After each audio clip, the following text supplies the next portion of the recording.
Assalamualaikum warahmatullahi wabarakatuh. Ya, ini lanjutan dari materi ya.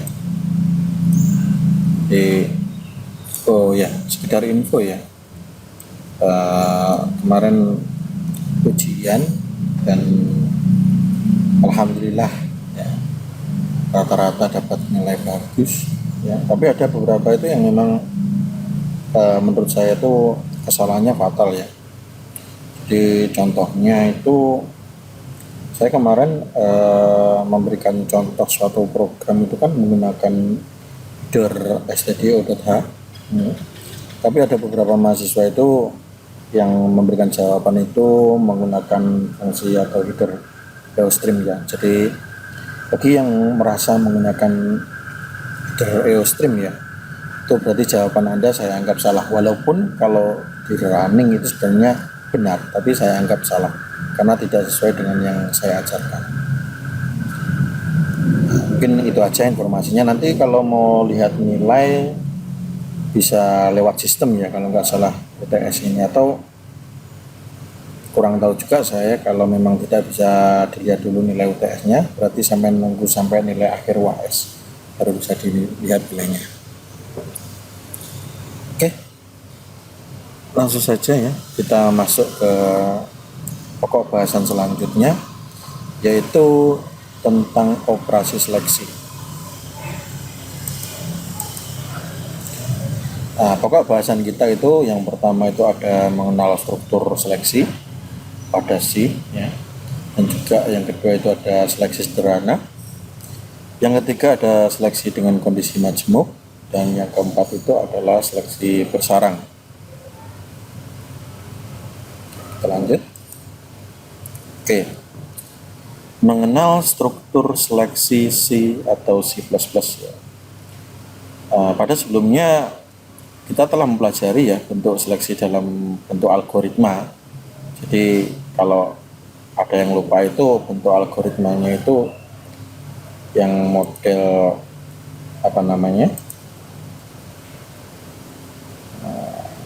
seperti ini ya.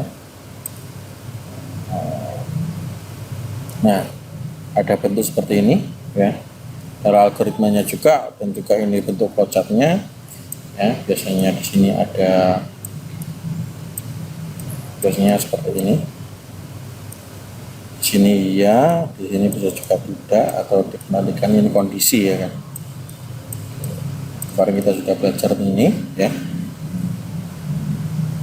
Nah, tetapi bagaimana bentuk seleksi tersebut ketika kita terjemahkan ya ke dalam bentuk bahasa C?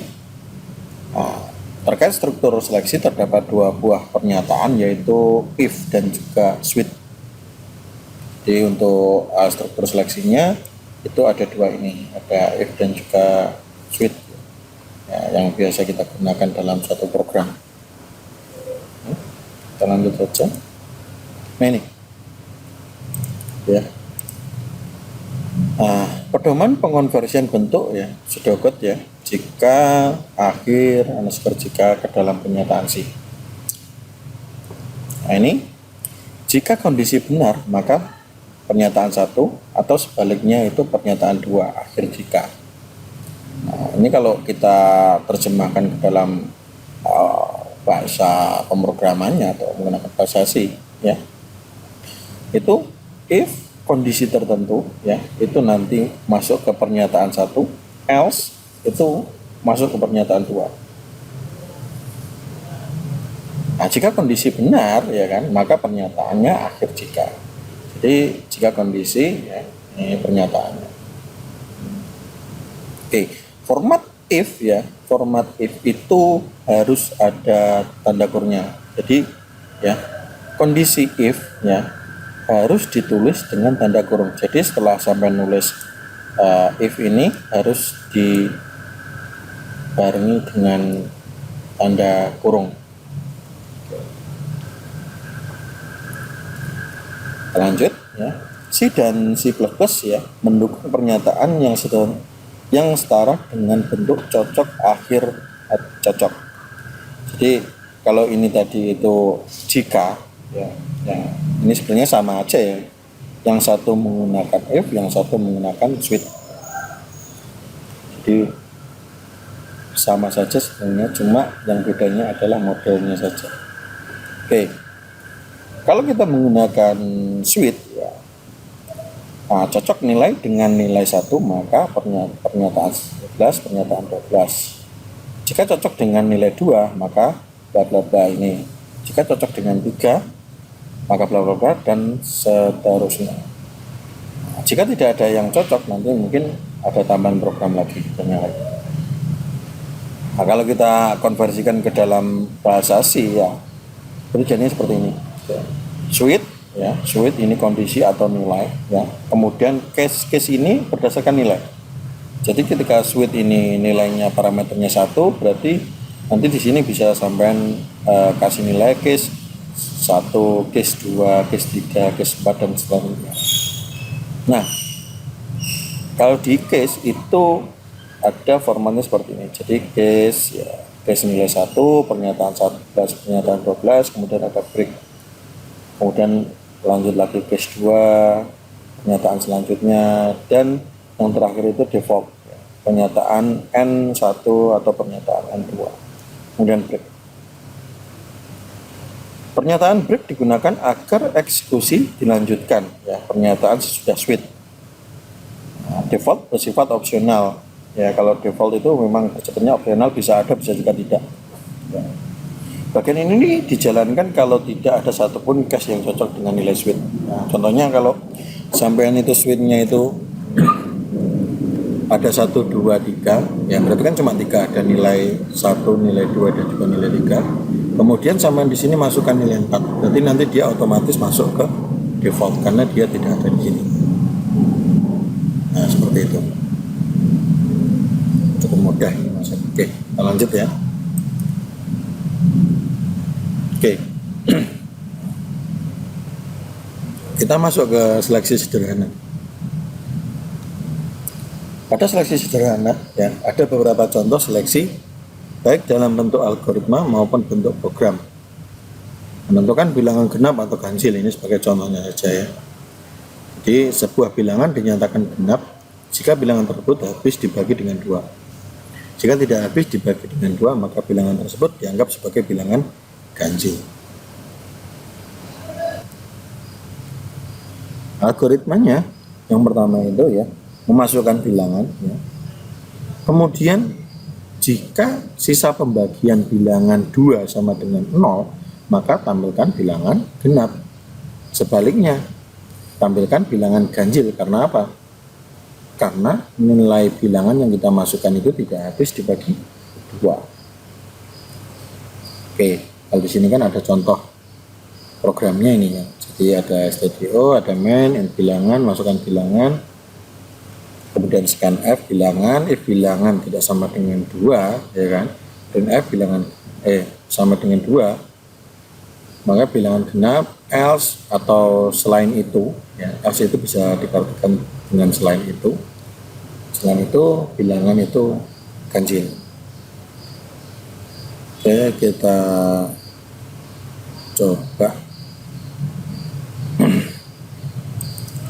programnya.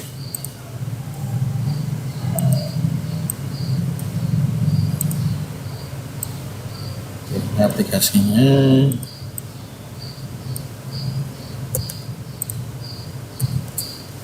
ini saya sudah bikin program ya. Tinggal di copy saja di ini, kemudian kita coba compile, sudah tidak ada yang error, kita run. Oke, di sini masukkan bilangan, anggap saja bilangan yang pertama kita coba itu 16, kita enter bilangan genap ya, karena dia habis dibagi 2. Nah, kalau seandainya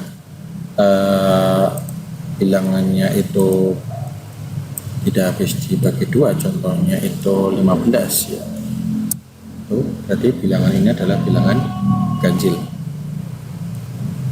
Oke, masih gampang programnya, ini tampilannya juga seperti ini ya. Oke, kita lanjut ya. Nih, jadi ketika kita masukkan dari bilangan 12 karena 12 ini habis dibagi 2, maka dia masuk dalam bilangan genap. Contohnya kalau 15, karena dia kalau 15 dibagi 2 itu berapa hasilnya? Ada 7,5. Berarti dia bilangan ganjil ya. Oke, ini contoh saja. Selanjutnya ini masih menggunakan fungsi if ya. Jadi menentukan bilangan terbesar ya di antara dua buah bilangan. Jika satu mempunyai bilangan A dan satu mempunyai bilangan B, itu nanti bisa dibandingkan dan kita bisa mengetahui di mana atau bilangan mana itu yang paling besar. Nah, di sini nanti ada dua buah bilangan bulat ya, yang dimasukkan dari keyboard ya. Nah, kemudian bagaimana cara menampilkan bilangan yang terbesar di antara bilangan tersebut? Nah, di sini ada algoritmanya ya. Algoritmanya, kemudian di sini ada programnya. Oke, kita langsung coba aja programnya ya.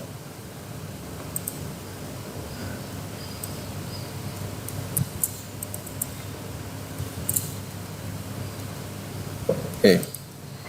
Di sini ada integer xy ya, terbesar, kemudian printf, kita masukkan nilai x dan juga nilai y ya. Kita asumsikan di sini itu adalah nilai x adalah terbesar. Jadi terbesar itu sama dengan x ya.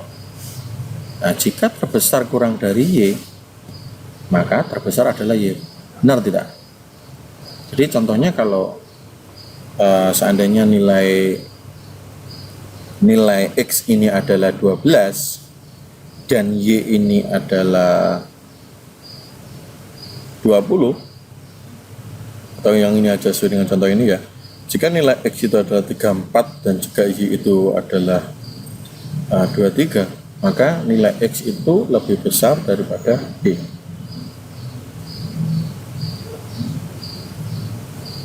Ya, sini langsung aja kita running. Nah, jadi coba kita masukkan nilai x nya itu 34, kemudian nilai y nya itu adalah 23. Oke, ini hasilnya 34. Nah, berarti nilai x dia memang lebih besar daripada nilai y. Tapi bagaimana kalau sebaliknya? Jadi sebaliknya itu adalah ketika nilai y itu lebih besar daripada nilai x. Kita masukkan saja nilai x yang 23, kemudian kita masukkan nilai y nya itu adalah 56. Oke, bilangan terbesar itu adalah 56. Berarti bilangan terbesar itu adalah y. Nah, ini untuk membandingkan dua buah bilangan ya, untuk mencari mana yang lebih besar dari dua buah bilangan tersebut. Mungkin nanti di rumah sampai bisa coba-coba programnya ya, sesuaikan dengan ini. Oke, kita lanjut. Oke, ini adalah cara kedua. Cara kedua dilakukan tanpa melibatkan variabel yang lain. Jadi kalau contohnya tadi di awal itu masih melibatkan variabel yang lain ya, kalau di sini itu sudah tidak melibatkan variabel yang lain. Jadi kalau kita contohkan programnya ya. Jadi di sini ada int xy ya, yang nilai terbesarnya sudah nggak ada ya, karena kita tidak melibatkan variabel yang lain ya. Ini hanya melibatkan x dan juga y saja. Oke, selanjutnya kita masukkan nilai x dan juga nilai y ya, kemudian itu kita bandingkan. Jika x lebih dari y, maka bilangan terbesar adalah x ya.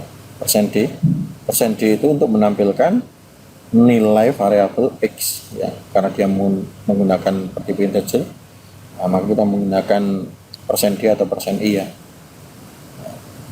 Jika x lebih dari y ya, maka kita tampilkan bilangan terbesar adalah X. Else itu jika tidak, bisa juga diartikan seperti itu, atau jika bukan dari itu. Berarti nilai terbesar adalah Y. Ini kalau kita running ya. Oke. Kita masukkan nilai X itu adalah 34, kemudian nilai Y itu adalah 23 ya. Berarti nilai yang terbesar itu adalah 34, dan 34 itu adalah miliknya Y. Berarti kalau kita lihat program di sini ya, nilai X 34, nilai Y itu adalah 23 ya. Nah, jika X lebih besar dari Y, berarti kalau kita menggunakan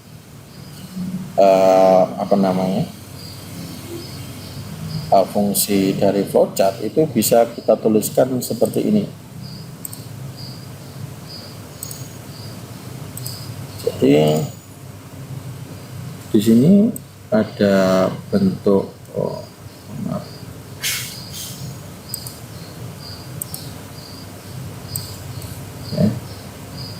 di sini ada bentuk seperti ini.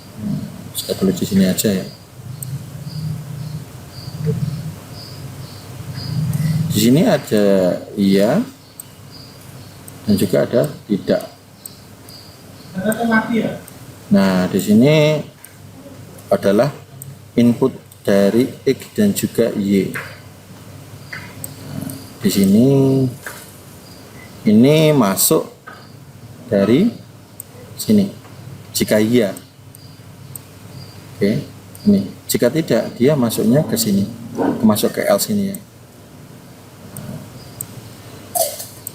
Nah, jadi nilai tadi setelah kita masukkan nilai X ya 34 dan juga Y 23 itu ditanya di sini, apakah nilai X lebih dari 23? Tanda tanya di sini kan. Apakah X lebih dari 23? Jika iya, maka dia ke sini. Di sini ini adalah isinya yang ini, bilangan terbesar adalah X.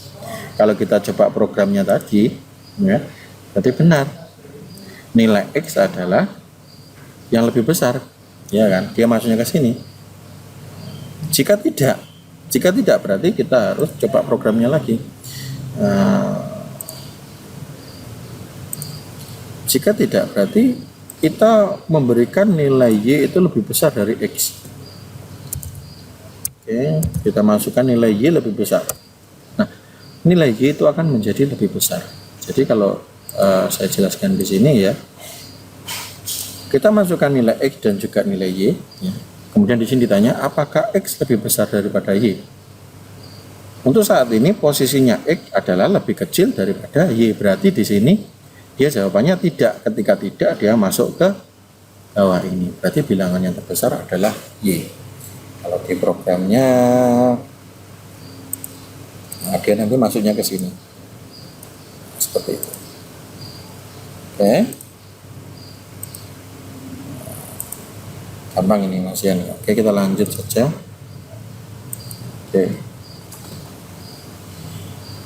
Kita masuk ke seleksi dengan kondisi majmuk ya. Jadi seringkali suatu kondisi yang dijadikan sebagai pengambil keputusan dalam suatu seleksi itu tidak sesederhana pada contoh-contoh yang di atas tadi ya. Jadi bisa saja itu melibatkan 1, 2, 3. Kalau di awal tadi kan masih melibatkan 1 if, 1 switch case gitu aja. Tapi kalau selanjutnya itu bisa melibatkan sampai 3, 4, 12. Nah itu, jadi seleksi dengan kondisi majmuk ini memang memang digunakan untuk beberapa jenis kondisi ya. Jadi kalau sampean hanya menggunakan 2 kondisi saja itu masih gampang. Tapi kalau sampean menggunakan ada contohnya puluhan kondisi, ya itu sampean harus mau nggak mau membuat seperti ini. Oke, ini yang paling sederhana dulu ya. Jadi di sini ada contoh. Jadi algoritma untuk memvalidasi nilai ujian. Jadi kalau nilai ujian itu kan rata-rata itu nilainya yang sah ya atau yang absah itu antara 0 sampai dengan 100 ya kan. Jadi kalau nilai yang kita masukkan itu di antara 0 sampai 100 nanti akan keluar tulisan absah. Tapi kalau kita masukkan di range di luar itu berarti nilai yang diberikan itu tidak absah. Ini masih gampang ya, masukkan nilai jika nilai lebih dari 0 dan nilainya ini yang membuat beda.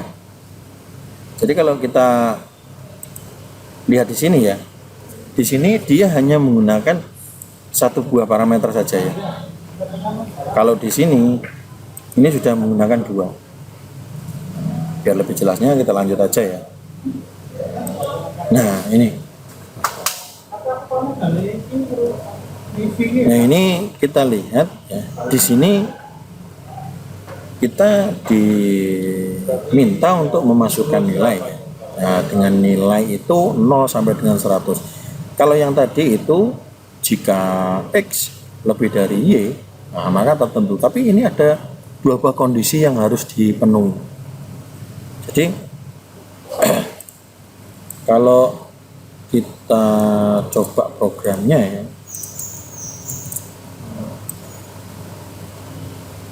ini programnya sama ya, scanf %d nilai if nilai lebih dari 0 kurang dari sama dengan 100 bisa absah.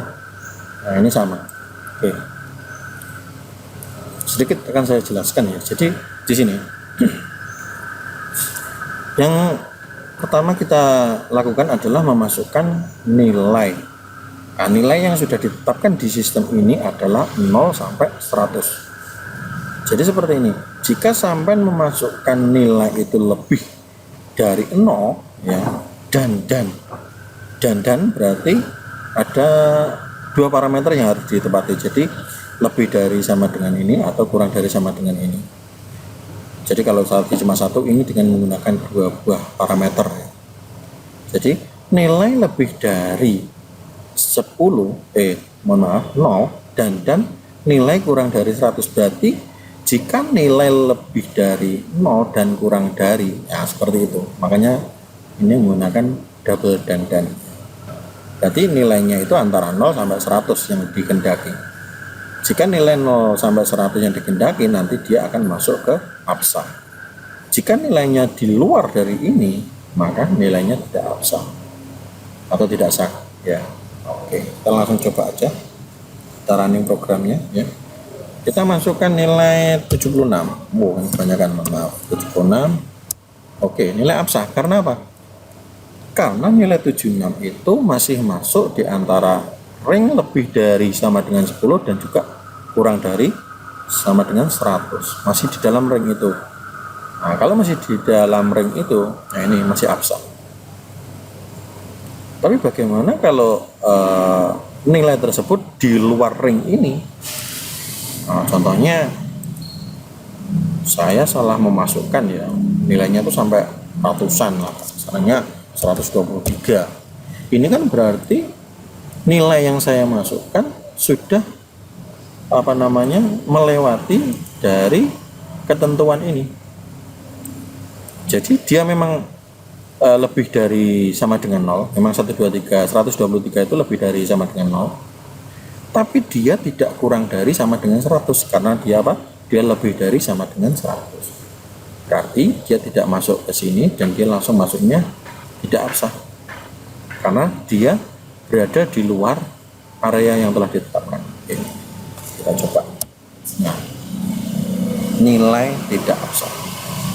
Nah, ini kalau kita menggunakan dua buah parameter ya di dalam satu if. Jadi bisa saja contohnya seperti awal tadi, if X lebih dari Y atau if X kurang dari Y. Tapi di sini kita tambah jika nilai ya kan, atau X lebih dari 0 dan ya kan, X kurang dari sama dengan 100. Nah, kita bisa asumsikan seperti itu. Nah, itu yang berbeda dari yang awal tadi ya.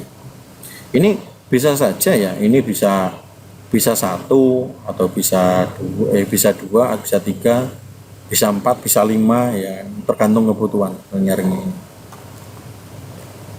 Oke. kita lanjut saja ya. Ini contoh selanjutnya ya. Jadi ini untuk menentukan huruf itu kapital atau tidak. Jadi huruf kapital itu huruf besar dan yang tidak kapital itu adalah huruf kecil. Gitu aja. Jadi algoritma maupun program yang meminta sebuah karakter dimasukkan dari keyboard kemudian memberikan keterangan karakter tersebut termasuk huruf kapital atau bukan. Oke. Yang kita mulai pertama itu adalah memasukkan karakter. Oke, kita langsung coba programnya saja ya.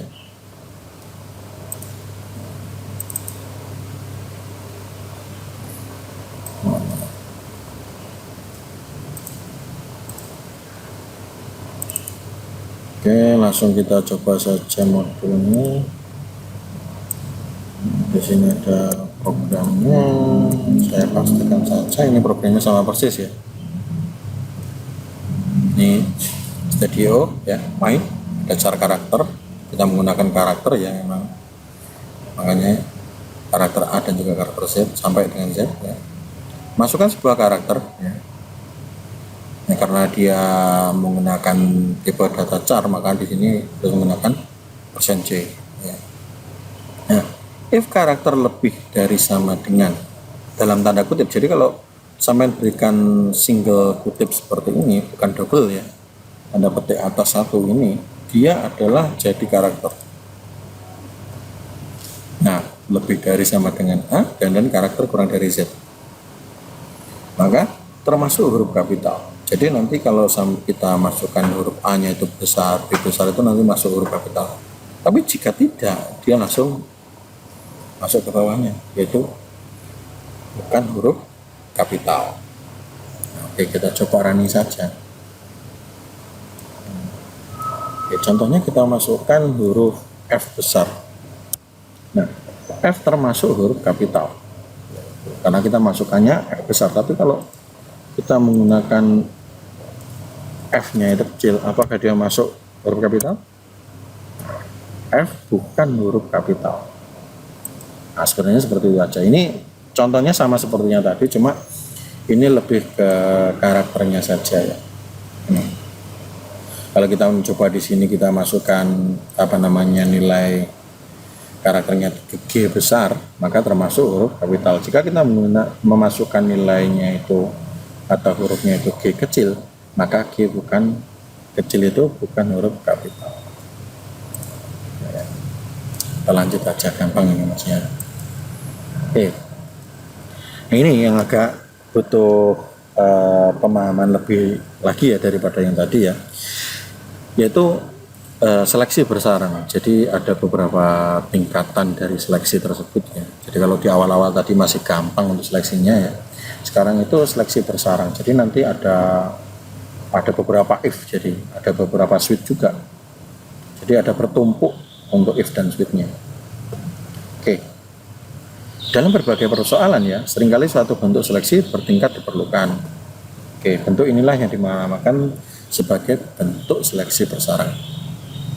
Oke, ini contoh yang paling simpel dulu ya. Jadi untuk menentukan tahun kabisat. Nah, jadi kalau tahun kabisat ya itu tahun tersebut habis dibagi 4 ya. Nah, yang pertama ketentuannya.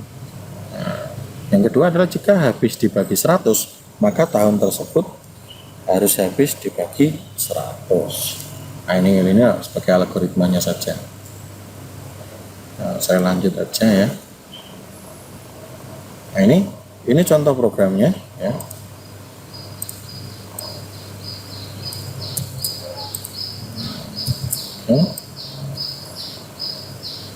Kita masukkan tahunnya ya. Kita running.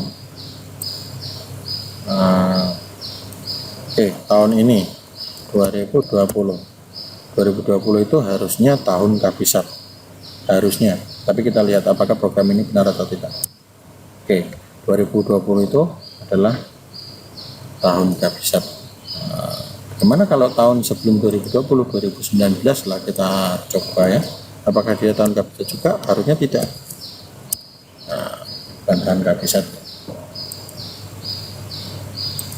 Ini sebagai contoh saja, ini tidak begitu sulit, ini masih menggunakan dua buah if ya, masih bersarangnya itu masih belum banyak.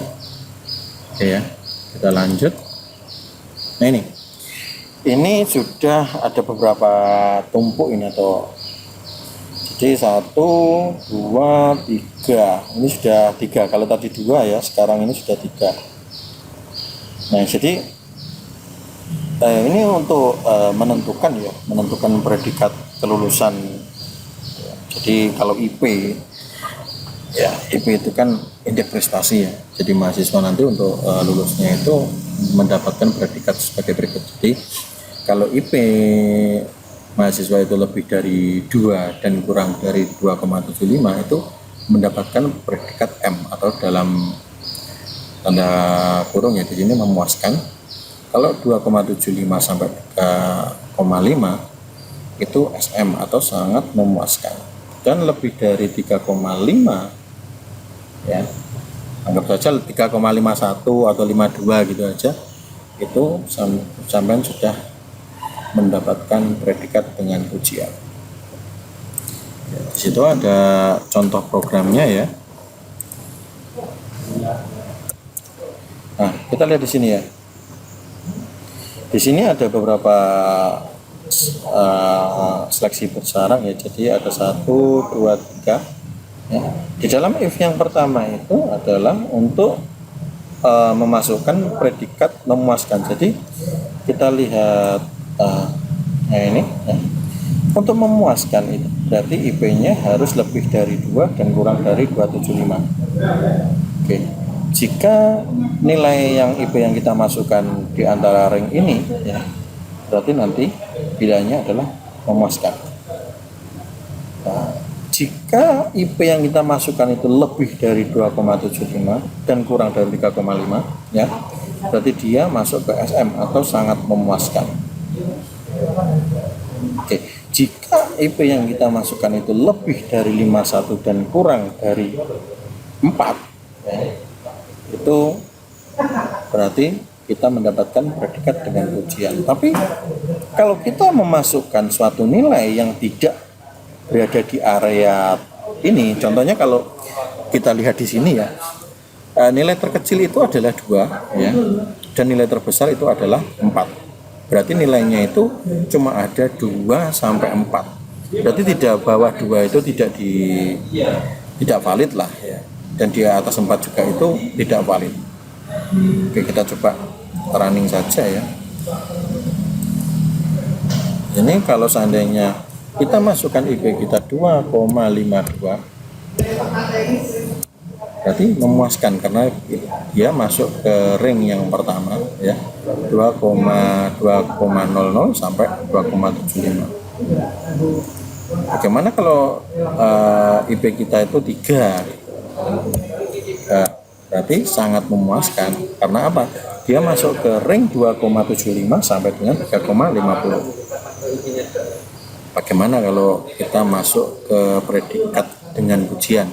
Berarti harus di atasnya 3,552. Nah ini sudah dengan ujian. Tapi bagaimana kalau kita memasukkan nilainya itu lebih dari atau tidak yang ada didefinisikan sini? Contohnya saya masukkan 4,56. Nah, IP tidak valid karena dia di luar kondisi yang telah ditentukan.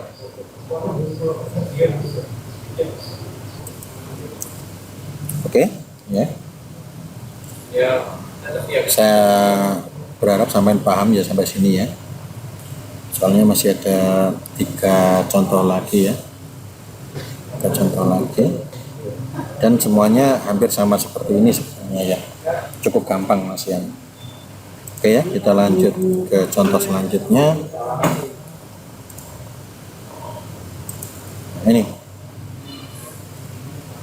Ini menentukan nama bulan ya. Nama bulan itu berdasarkan nilai. Jadi kita sendiri sudah tahu bahwa Januari itu bulan pertama, berarti bulan 1 itu adalah Januari. Kalau bulan Maret berarti bulan 3. Kalau Oktober berarti bulan 10. Nah seperti itu. Tapi yang kita masukkan itu adalah angkanya saja nanti. Jadi contohnya masukkan bulan berarti bulan ke-7, bulan ke-8, nah seperti itu. Nanti dia langsung keluar bulan yang diinginkan atau bulan yang telah dideklarasikan dalam nilai tersebut. Oke, langsung saja kita program ya.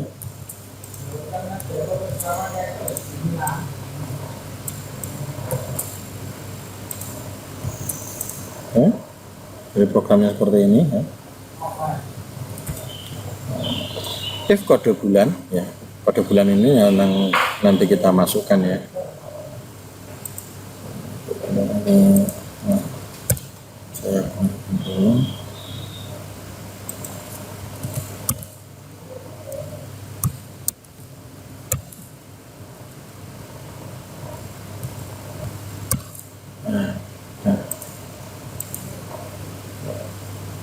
Salah itu belum ada tempat kurungnya.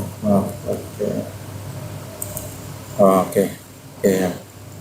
Jadi jalannya program itu seperti ini sama ya.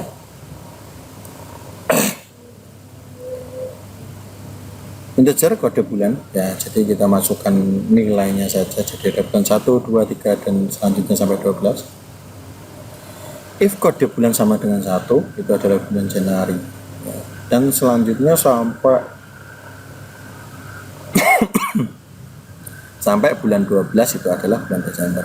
Jadi ketika kita masukkan kode bulannya saja nanti langsung otomatis keluar bulan yang ada. Jadi kita running ya, contohnya ya kita masukkan nilai 8. Kalau 8 itu kita tahu kita itu adalah bulan Agustus. Tapi apakah benar di sistem itu keluarnya Agustus? Kita coba. Betul. Jadi 8 itu adalah bulan Agustus. Oke, begitu juga nanti untuk yang lain-lainnya. Ketika saya masukkan di sini bulan 4 gitu, berarti nanti dia masuknya kondisi ini. If kondisi bulan sama dengan 4, berarti yang kita masukkan tadi itu adalah 4, berarti if 4 nilai 4 itu sama dengan 4, berarti benar, sama kan? Ya. Berarti kalau sama dengan 4 berarti nanti langsung di printf kan, atau ditampilkan. Tapi bagaimana kalau kita masukkan itu di luar dari bulan atau angka yang telah kita tetapkan? Apa yang terjadi? Kita coba ya, kita masukkan kode 34, itu kan nggak ada dalam program. Kita coba yang terjadi. Nah, kalau kita masukkan nilai 34 itu tidak akan keluar apa-apa. Karena apa? Karena di bawah sendiri itu else ya, itu tidak kita kasih keterangan. Jadi else yang terakhir itu biasanya digunakan untuk selain coding yang telah kita tetapkan nanti akan keluar else-nya itu. Nah, jadi kalau memang tidak dibuat seperti itu, ketika kita masukkan suatu nilai yang di luar areanya ini ya dia tidak akan keluar. Nah, seperti itu. Ini masih cukup mudah ini. Ya karena dia cuma seperti ini. Oke, ini yang menggunakan fungsi if ya. Tapi bagaimana kalau ketika program ini dirubah dengan menggunakan fungsinya switch case? Oke, kita lanjut ya.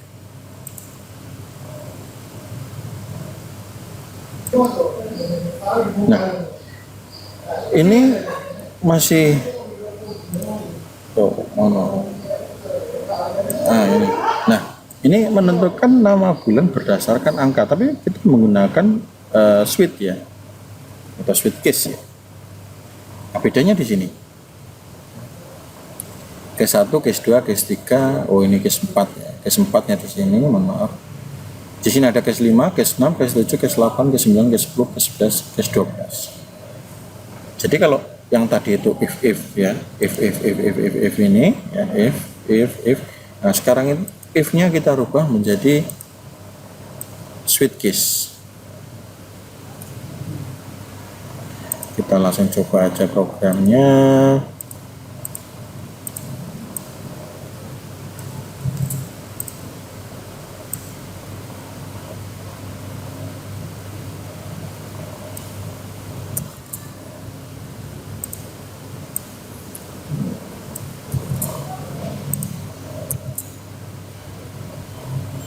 Oh ini sempat tadi ya.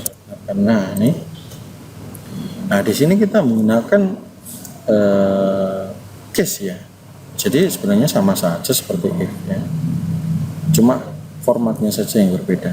Jadi kalau tadi itu if 1, 2, 3 ya, ini juga sama. Switch case ya. Switch case kode bulan case 1. Jadi kalau seandainya ya di sini masukkan kode bulan 1 sampai 12 ya.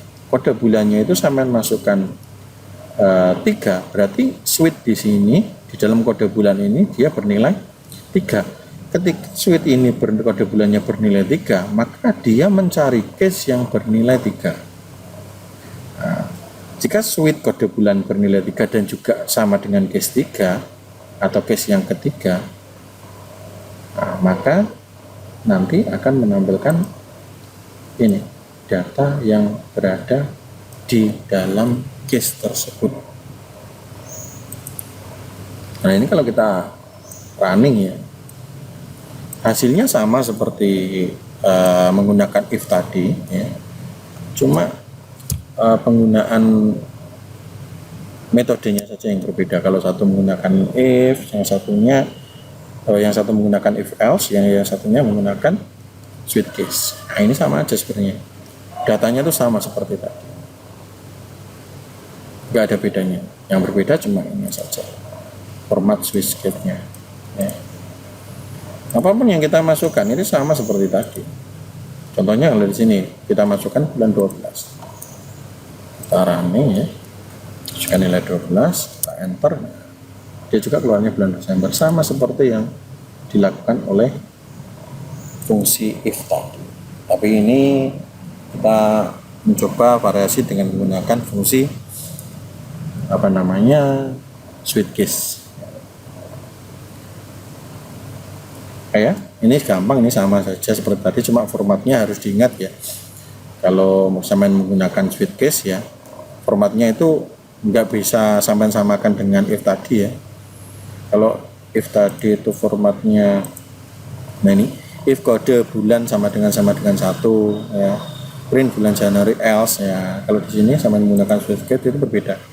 Jadi ada switch ya, switch kode bulan, ada buka kurung kurawal, kemudian ada case 1, case 2, printf dan juga break. Nah nanti di sini ada tutup kurung kurawalnya. Ini berbeda. Untuk sistem cara programnya itu sama, cuma format penulisan programnya saja yang berbeda. Oke, selanjutnya ini contoh yang terakhir ya. Nah, contoh yang terakhir ini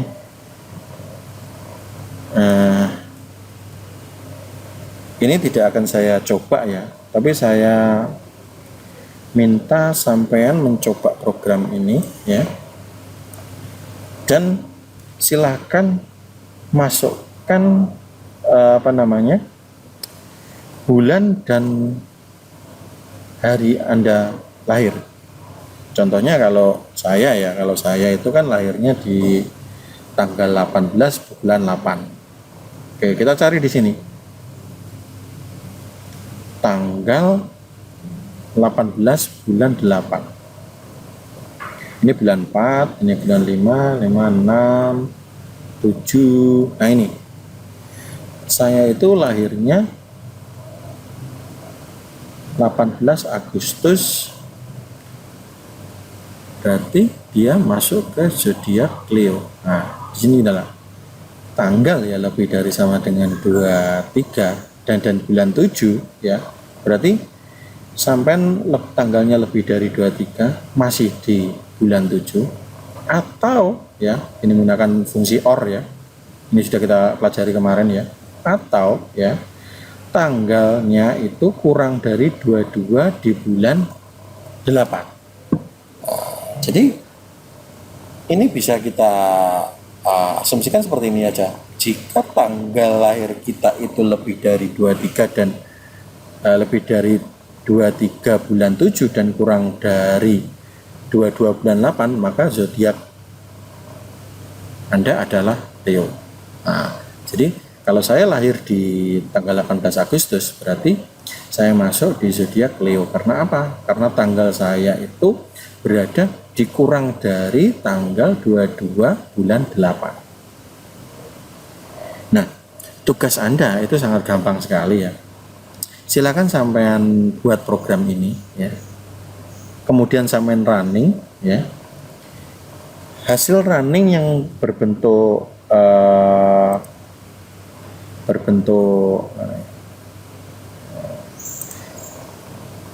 ini ya, yang berbentuk inang ini ya. Ini sampean crop ya, kemudian sampean taruh di Word, kemudian sampean convert di PDF, kemudian sampean kumpulkan di Classroom. Nah, ini sebagai tugas di minggu ke-8.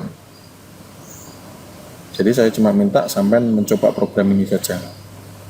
Dan jangan lupa, tanggal dan bulan itu adalah tanggal lahir Anda dan bulan lahir Anda. Ya. Nanti sampean masukkan apakah sesuai dengan zodiak Anda. Contohnya kalau seharusnya, kalau saya tadi ya ada tanggal 18 Agustus itu harusnya Leo, tapi ternyata waktu di running itu keluarnya kok malah Libra. Nah, itu kan berarti ada kesalahan di sininya. Oke.